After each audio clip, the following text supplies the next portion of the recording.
everyone, welcome to another Warhammer Battle 1v1. I am bringing in a Horde dwarf army today, and we are facing off against the Empire. So the dwarves did get a buff. The dwarf warriors are now cheaper and slightly more durable, so I decided to bring an army centered around them and the other Horde unit that they have, which is going to be the miners. So the front line is going to consist of 4 dwarven warriors. We also have 2 additional dwarven warriors on the flanks.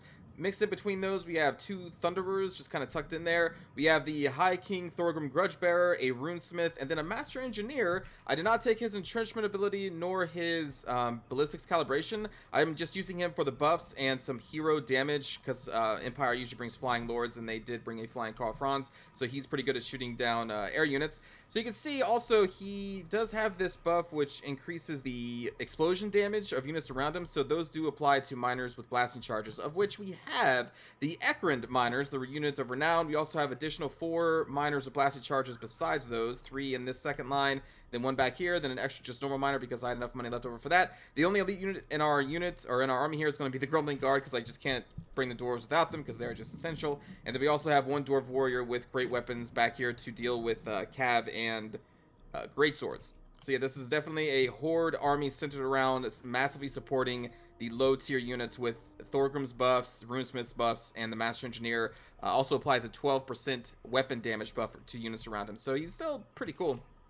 So you can see over here, this Dwarf Warrior unit, 38 melee attack, 31 weapon strength when it's supported by all of these hero units.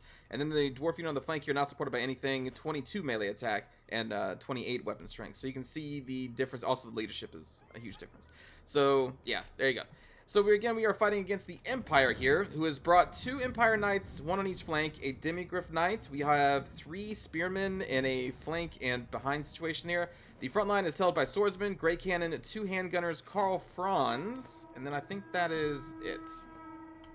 Yeah, that's it.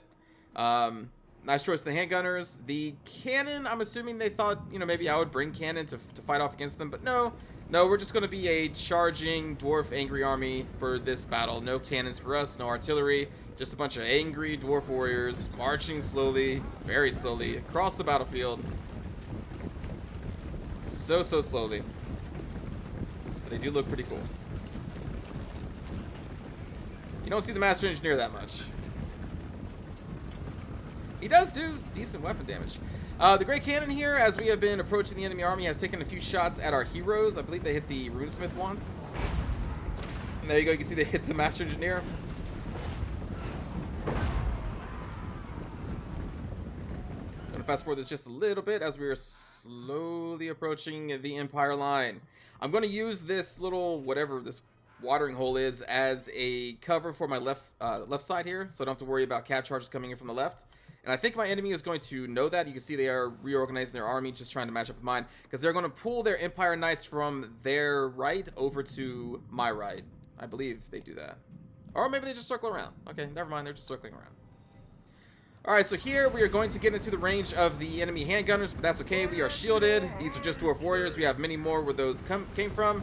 My Thunderers I'm eventually going to have over here, because there is no cav to threaten them over on this side, because they are currently running around this watering hole, and the other 2 are going to be over here.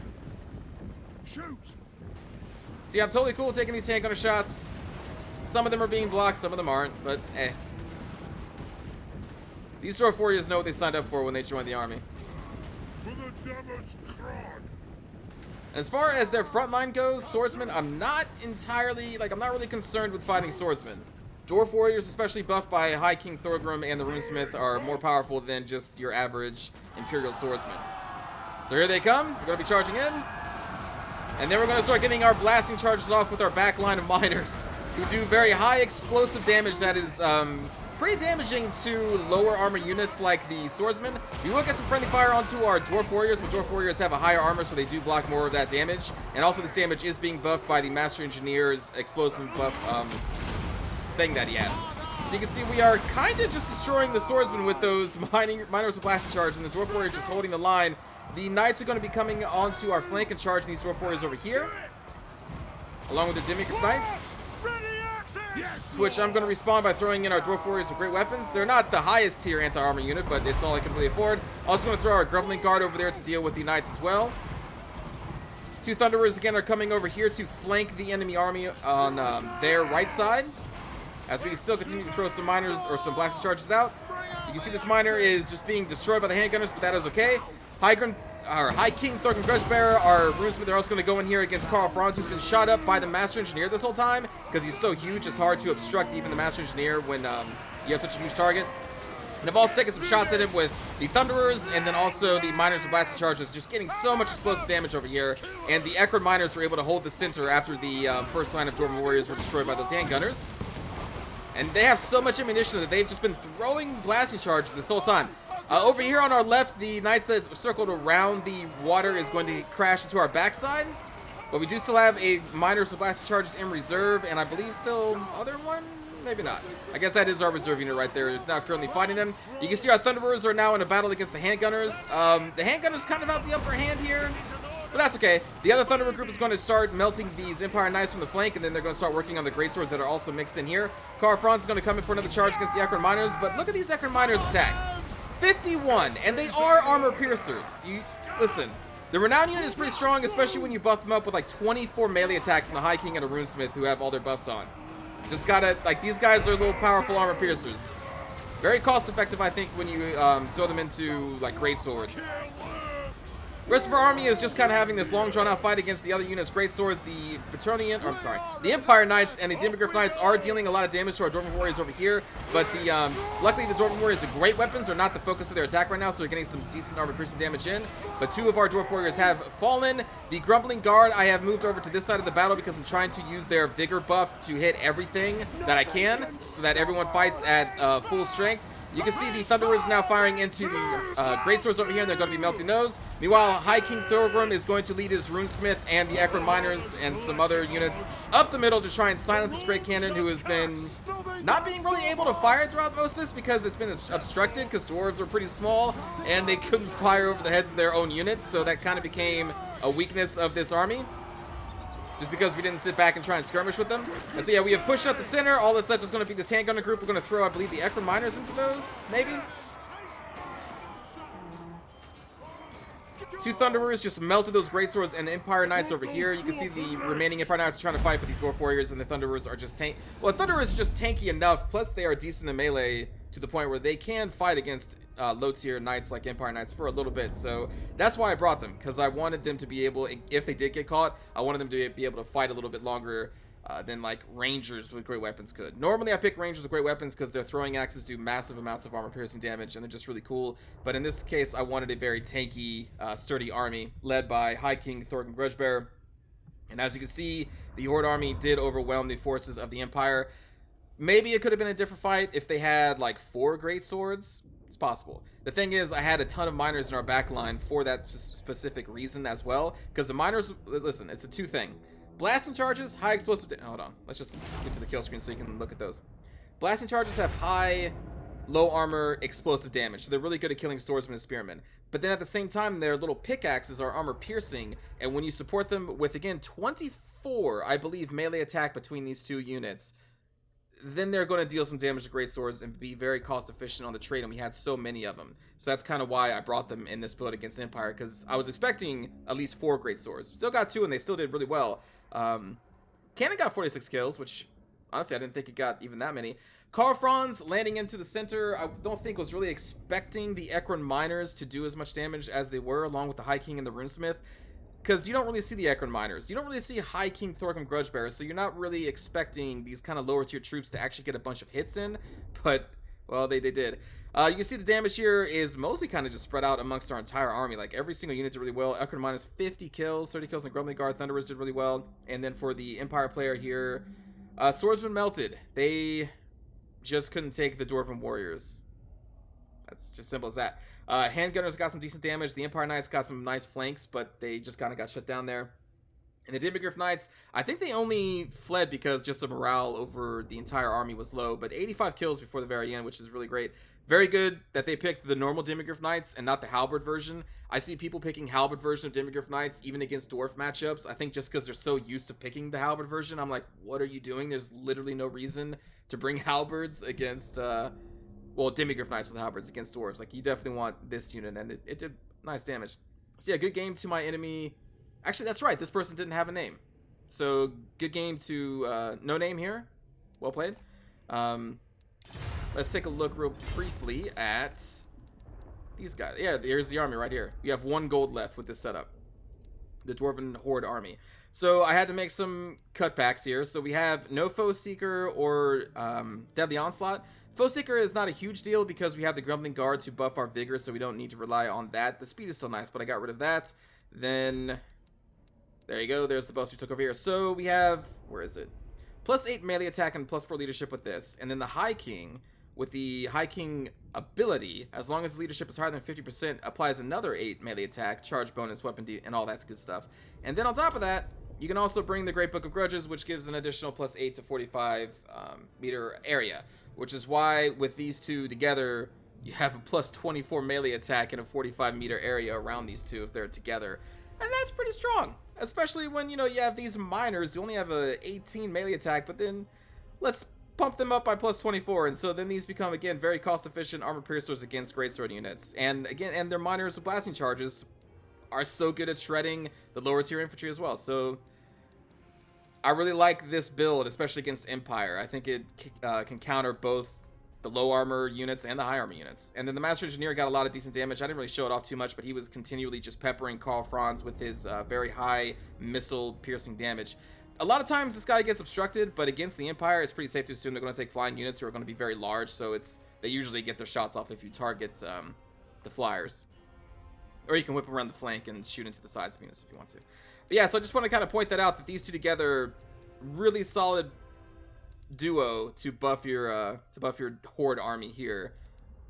And I don't know, I like the Horde Dwarf army. It's one of my favorite builds. I've run it a couple times in multiplayer. But anyway, just wanted to show that off real quick, and now let's dive into a more cinematic view of this Dwarven army versus Empire. Everyone thinks this guy is looking at the Book of Grudges, but I think that he's actually looking at, like, you know, celebrity drama magazines. So he's just sitting there stroking his beard like, Brad Pitt and Angelina Jolie are divorced? What is this nonsense? I just think and maybe even, you know, dirty magazines in there. He's the High King. You do whatever he wants. So we're just going to throw our Dwarven warriors here into the onslaught of the handgunners. They're not going to have a fun time, but that's okay. They die for a good cause, I guess. That's what we tell their families anyway.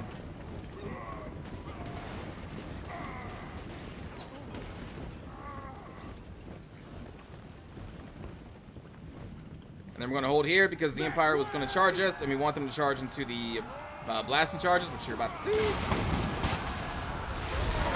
And again, we will get friendly fire on our Dwarven warriors, but the high armor blocks a lot of the explosive damage, so we win this trade, is basically what I'm saying.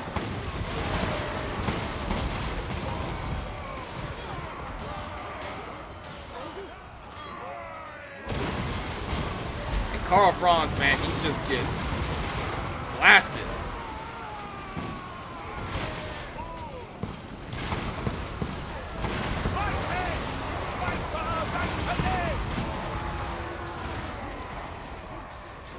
World is on fire.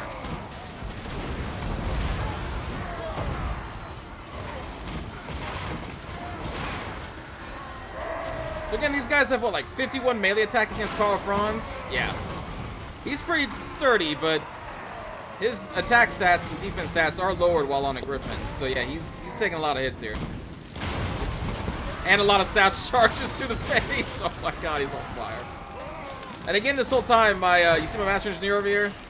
Oh, I guess now he's in melee combat with his hammer, but he was firing at Karl, like he's trying to. These annoying spearmen just keep blocking him there.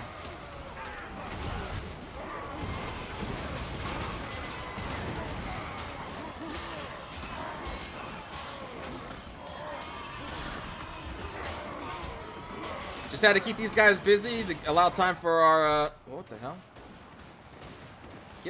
Oh my god, camera. Get over here. To allow our time for the Thunderers to get in range.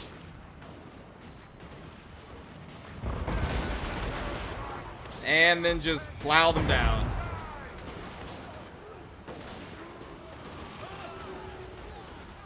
I want to see another salvo.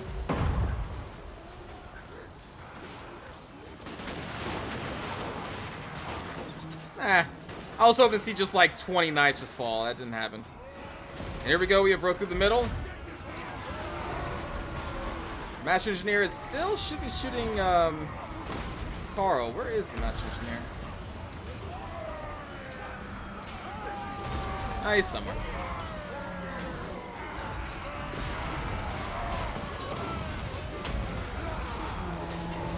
Bring it down! Nah, he's running. Over here, though, it was getting pretty dicey. These Immigrant Knights were causing me some grief.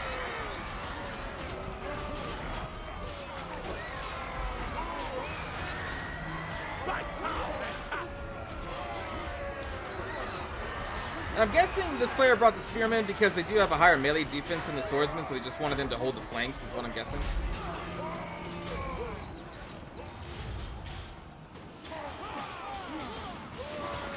Now we have our Grumbling Guard up the middle as well, just killing these cannon crew.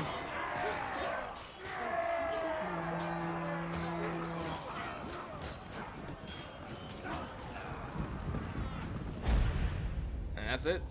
Carfrons ran. Okay, we didn't actually kill him in this game, but we made him run. That's just as good. Now we're going to have access to all of the celebrity magazines that we want, because, you know, like, that's the Empire's thing. They're all about the drama, so that's why the High King has pulled his Thrawn above ground, because they need to raid a couple stores and get the updated info on what the hell's going on in the world of, what would the Empire's Hollywood be called? Aldorfywood? That doesn't really have a good ring to it. Wood of Alt... I don't know, have your suggestions on what the Hollywood version of, like, Altdorf would be. Altdorf, just... Because I can't come up with one right now at the top of my head. But anyway, I hope you enjoyed the battle, everybody. The Horde of Dwarves managed to win the day against the Empire. I really enjoy this build. I like bringing miners because you don't see them that often. And they can still be pretty cool. I'll see you all next time. Take care.